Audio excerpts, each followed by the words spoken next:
तो चलिए जानते हैं मोलरता। ठीक है, मोलरिटी। देखिए मोलरता को हम लोग मोलरिटी भी कहते हैं। मोलरिटी को एम द्वारा सूचित किया जाता है, कैपिटल एम द्वारा। ठीक है, अब रही बात मोलरिटी की परिभाषा, तो इसका डिफिनेशन जो है कुछ इस प्रकार हम दे सकते हैं।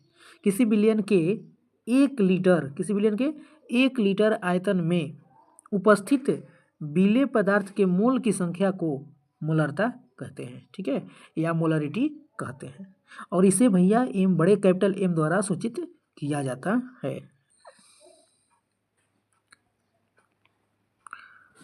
अब मोलरता का मात्रक क्या होगा? तो मोलरता का जो मात्रक होगा, ठीक है, मोल प्रति लीटर होता है, और इसे एम द्वारा लिख करके भी दर्शाया जाता है। जैसे 5m लिख सकते हैं, ठीक है, 4m लिख सकते हैं।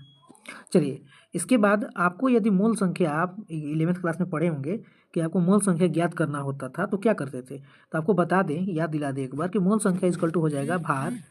ठीक है, मोल संख्या इक्वल टू हो जाएगा, ठीक है, भार बटा में अणु भार। जो दिया गया भार होगा उसमें उस पदार्थ के, उस तत्व के, ठीक है, अणु भार से डिवाइड करेंगे तो हमारा मोल संख्या आ जाएगा। क्लियर?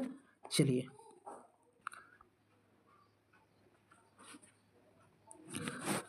कुछ खास बात ऐसी है कि जो मोलरता है, ठीक है, मोलरता को मोलर सांद्रण भी कहा जाता है। तो इसमें कन्फ्यूजन ना हो इसलिए हमने आपको बता रखा है, कि मोलरता को हम मोलर सांद्रण भी कह सकते हैं और कहा जाता है। एक और बात बता दें कि मोलरता जो है, ठीक है, विलेय के भार बटे अणु भार इंटू विलेय का आयतन, वो लीटर में। ठीक है, ये भी एक फॉर्मूला हो सकता है। अगर हम इसको कुछ इस तरह से लिखें तो मोलरता M is equal to W B जो है विलेय का भार है, और बटा में क्या होता है, एम बी जो अणु भार है, अब पूरे का बटा में लेते हैं, ठीक है, वी टी आयतन।